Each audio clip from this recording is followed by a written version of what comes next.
Good morning, dear students. This is the third part of money and credit. In a previous lecture, we had discussed about the loan activities of bank and the credit creation of bank, the function of bank. What is the function of bank? The function of bank is to accept deposit and provide loans to the borrowers. Okay, what is the definition of credit actually? Loan का definition क्या है? Credit means ये दोनों लोगों के आपस में एक एग्रीमेंट है between a lender and a borrower, जो उधार देते हैं और जो उधार लेते हैं. It could be money, good, service, कुछ भी हो सकता है. बोरोवर्स कुछ भी ले सकते हैं, लेकिन after some time, after some period, the borrower has to repay back the loan or credit to the lender. This is called credit. Credit refers to an agreement in which the lender supplies the borrower with money, goods or services in return for the promise of future payment. Let us see the different situations of credit. There are, in your book, there are two different credit situations, and in page number 43, two stories are given. One, the story of Salim, another story of Sapna's problem. So first story, it is related to Salim. I am telling you the story in brief. Salim क्या था? Salim, he was a businessman. He has a business of shoes. तो दिवाली से पहले उसने 3000 pairs of shoes का order दिया था और दिवाली में बहुत अच्छा सेल भी हुआ था. और वो जो 3000 पेयर्स का ऑर्डर उसने दिया था, उसमें जो कैपिटल इन्वेस्टमेंट किया था, for that capital he took loan from the bank. Bank में से उसने क्रेडिट या लोन लिया था. उसी पैसों से 3000 पेयर ऑफ शूज़ ऑर्डर किया था और दिवाली में वो सारे शूज़ उनके बिक गए थे. उससे क्या हुआ? He earned a huge amount of profit also. बहुत अच्छा प्रॉफिट भी कमाया था, बिजनेस अच्छा चला. तो उसके बाद क्या हुआ? After Diwali he repaid back the loan taken from the bank. Bank में से जो लोन लिया था उसने, वो बैंक को उसने रिपे कर दिया था.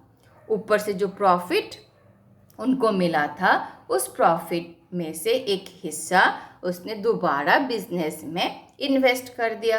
Means one good things pulling up another good things. एक अच्छा और एक अच्छे को ले आता है. So let us see what is written here. Salim obtains credit to meet the working capital's need of production. The credit helps him to meet the ongoing expenses of production, complete production on time, and thereby increase his earning. In this situation, credit helps to increase earnings and therefore a person is better off than before.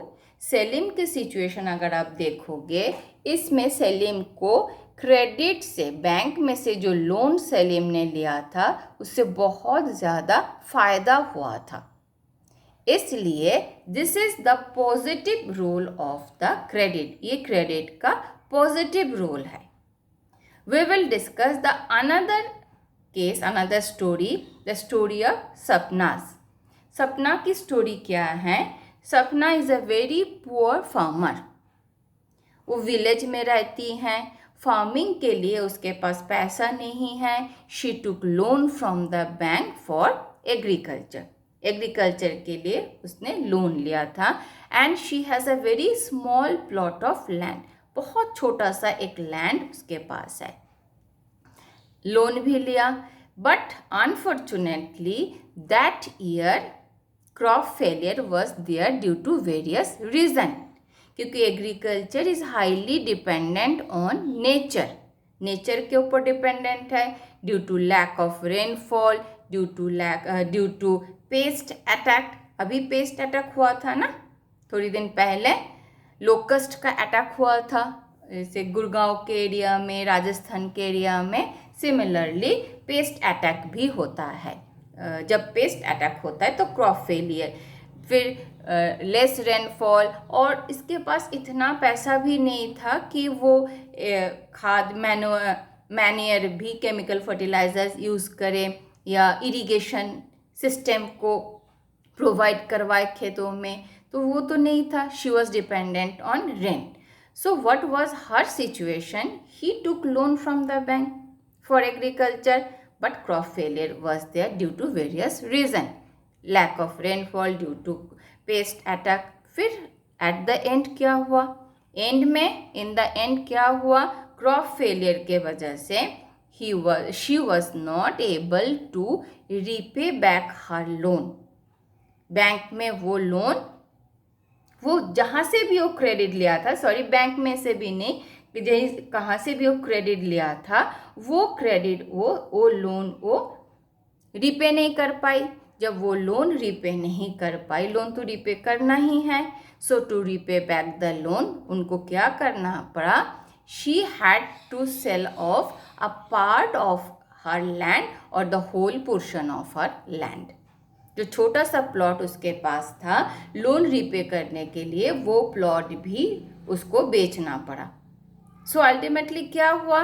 उसके पास एक छोटा सा land था, अभी वो landless बन गई हैं. मीन्स क्रेडिट उसने ली थी, तो क्रेडिट रिपे करने के लिए उसको उसका लैंड भी बेचना पड़ा. So this is the negative role of credit. Let us see what is the case of Sapna. In Sapna's case, the failure of crop made loan repayment impossible. She had to sell part of the land to repay the loan. Credit, instead of helping Sapna to improve her earnings, left her worse off. बहुत बुरा हाल हो गया था. सेलिम के case में हमने क्या देखा था? सेलिम के केस में लोन से सेलिम का बिजनेस में इम्प्रूवमेंट हुआ था, है ना, और प्रॉफिट कमा के नेक्स्ट इन्वेस्टमेंट भी अपने पैसों से ही सेलिम ने किया था. बट सपना के केस में due to crop failure, credit उसको हेल्प नहीं किया था, उसका कंडीशन और भी खराब हो गया था. And this is an example of debt trap. तो जो हाई रिस्क एक्टिविटीज़ है, mostly agriculture means dependent on nature, इसमें क्रेडिट रिस्की हो जाती हैं. Credit in this case pushes the borrowers into a situation from which recovery is very painful. Situation is debt trap. एक loan लेते हैं, उस loan को रिपे नहीं कर पाते हैं, दोबारा किसी और से लोन लेते हैं, फिर उसको रिपे करते हैं, फिर उसको रिपे करने के लिए किसी और से लोन लेते हैं. So this ultimately this will turn into trap of what? Debt trap. उधार के जाल में वो फंस जाते हैं. That is why the case in case of Sapna the credit plays a negative role. Credit का रोल नेगेटिव था. So is it clear? The two different situation of credit can play a positive role as well as credit can play a negative role also. अब किसके ऊपर depend है? whether credit would be useful or not depends on the risks in the situation and whether there is some support in case of loss. इसका मतलब क्या है? जिस activity में ज़्यादा रिस्क है, जैसे कि agriculture is a risky job for poor farmers obviously, क्योंकि अगर poor farmers they are totally dependent on nature. Lack of rainfall due to pest attack, crop failures means it is impossible for the farmers to repay back the loan. And not only that, अगर आपके पास उस loss को support करने के लिए कुछ और है, कुछ और इंतज़ाम है आपके पास, then it will work. Otherwise your condition will be worse off, और भी खराब हो जाएगा. देन इसके बाद हम आते हैं कि जब हम क्रेडिट या लोन्स लेने जाते हैं तो उसके लिए सबको लोन्स मिलते हैं. अगर हम बैंक में जाते हैं लोन्स लेने, तो क्रेडिट लेने, तो सबको लोन मिलता है. लोन लेने के लिए कुछ तो टर्म्स होगा ही होगा. So to get credit from the bank, there are some terms and conditions of the bank. Bank का कुछ terms and conditions भी होते हैं and this is called terms of credit. Terms of credit क्या है? To take credit or to take loan, to get loan from the bank, there are some terms and conditions which the borrower has to fulfill. Borrowers को वो credit लेने से पहले वो terms and condition fulfil करना है and these are called terms of credit. अब जब आप कोई भी पर्सन बैंक में लोन लेने जाते हैं तो उसको एक फॉर्म फिलअप करना पड़ता है. उसमें name, your name, loan amount, कितना लोन चाहिए, 10,000, 10 lakh, 20 lakh, duration of loans means कितने ईयर्स के लिए, 2 ईयर्स, मंथ्स भी हो सकता है, 6 मंथ्स के लिए, 2 ईयर्स के लिए, 5 ईयर्स के लिए, 10 ईयर्स के लिए. उसके बाद कुछ डॉक्यूमेंट्स भी रिक्वायर्ड होते हैं बैंक की तरफ से, जैसे कि आपके Aadhaar card, PAN card, salary slips, अगर आप एम्प्लॉयड हो तो सैलरी स्लिप भी चाहिए. तो उस टाइम बोरोइंग का रेट ऑफ इंटरेस्ट क्या है. जब हम बैंक की लोन एक्टिविटीज़ कर रहे थे that time we had seen कि जब बोरोवर्स बोरो करते हैं बैंक में से, क्रेडिट लोन्स लेते हैं, रीपे के टाइम में उनको एक फिक्स्ड रेट ऑफ इंटरेस्ट भी देना पड़ता है. तो उसी टाइम पे रेट ऑफ इंटरेस्ट भी फिक्स होता है. मोड ऑफ पेमेंट, कैसे पेमेंट करोगे, EMI इंस्टॉलमेंट में पेमेंट करोगे, ऑनलाइन पेमेंट करोगे, चेक के थ्रू पेमेंट करोगे, कैश के थ्रू पेमेंट करोगे, every detail will be there.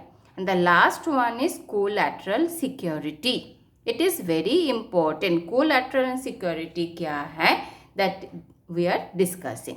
जब आप कोई भी पर्सन बैंक में जाता है लोन लेने के लिए, say I am giving an example, तो बैंक में उस पर्सन को एज अ गारंटी कुछ valuable things as a guarantee रखना पड़ता है. वो वैल्यूएबल थिंग्स क्या क्या हो सकता है? लैंड हो सकता है, बिल्डिंग्स हो सकती है, व्हीकल्स हो सकता है, लाइफ स्टॉक्स मीन्स एनिमल्स हो सकता है, जो कि बैंक के पास उस बोरोवर को डिपॉजिट करना पड़ता है, रखना पड़ता है. और मोस्ट इम्पॉर्टेंटली कि जब आप अगर 100 रुपीज़ का अगर आपको लोन चाहिए तो ये जो सिक्योरिटी डिपॉजिट है, ये जो गारंटी की वैल्यू है वो 100 से ज़्यादा होना चाहिए. एंड कितना ज़्यादा होना चाहिए ये भी RBI फिक्स करते हैं. And this is also flexible. ये रेट भी फ्लेक्सिबल होता है. कभी कभी 100 रुपीज़ लोन के लिए 120 रुपी वैल्यूएशन के समान एज अ गारंटी रखना पड़ता है, कभी 110, लेकिन हमेशा वो ज़्यादा होता है. ठीक है. आप why the bank needs this collateral. Bank को ये सिक्योरिटी की क्या ज़रूरत है? क्योंकि अगर बोरोअर रीपे नहीं कर पाता है तो क्या होगा? सभी तो बोरो करेंगे, रीपे नहीं करेंगे, भाग जाएंगे. तो बैंक कहाँ से वो पैसा लाएगा जो लोन दिया था? वो जो लोन्स बैंक देते हैं वो किसी ना किसी का तो मनी है. Someone had deposited her money या his money to the bank. उसी में से बैंक लोन प्रोवाइड करते हैं. We had seen this when we are discussing the loan activities of bank. तो बैंक इसलिए कोलैटरल सिक्योरिटी डिपॉजिट करवाता है ताकि अगर बोरोवर रीपे नहीं कर पाए तो उस गारंटी को, उस डिपॉजिट को बैंक बेच के, सेल करके जितना लोन्स उस आदमी ने लिया था वो बैंक अपने आप ही भरपाई कर ले. दिस इज कॉल्ड कोलैटरल और सिक्योरिटी. ये बैंक के लिए एक सिक्योरिटी है. और कीप इन माइंड, जितना लोन्स या जितना क्रेडिट, जितने अमाउंट में अगर 100 रुपीज़ है तो कोलैटरल की जो वैल्यू होती है that should be more than the value और amount of the borrowing money. क्यों? जब बैंक उसको बेचेगा तो बैंक को अपना जो हिस्सा है बैंक को वो मिले। That is why collateral is very important. इसलिए जितने भी आपने देखा है डॉक्यूमेंट्स, चाहे loan amount, interest rate, duration of loan, documents required, mode of payment, collateral, सभी को मिला के this is called terms of credit.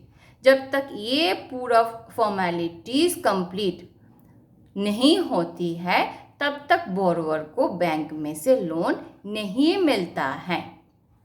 Before taking loan, the borrower has to fulfill these terms of credit. Let us see what is written here. Terms of credit में क्या लिखा है? Every loan agreement specifies an interest rate which the borrower must pay to the lender along with the repayment of principal.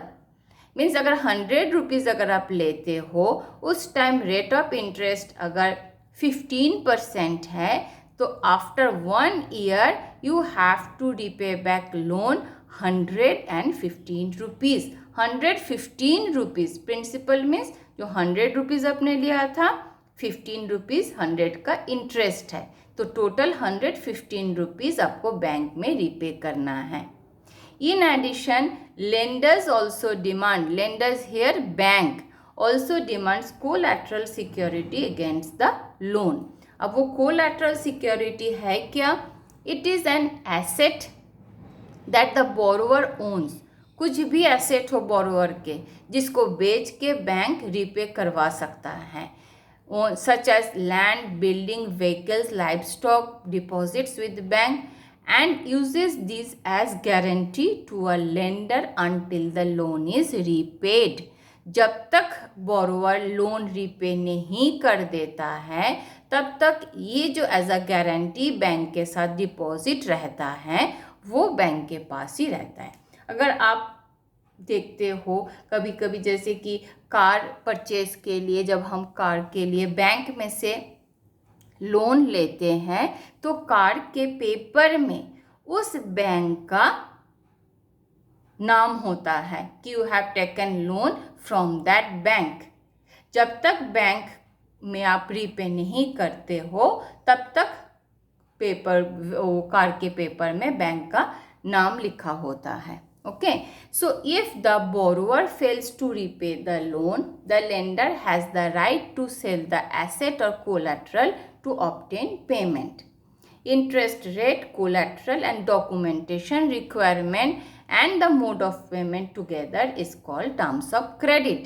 तो terms of credit में सब कुछ आ जाता है and it may vary depending on nature of the lender and borrower. ये percent to percent vary भी करता है। I think this portion is clear to you. Still, if you have any problem, you can ask me. Thank you and have a good day.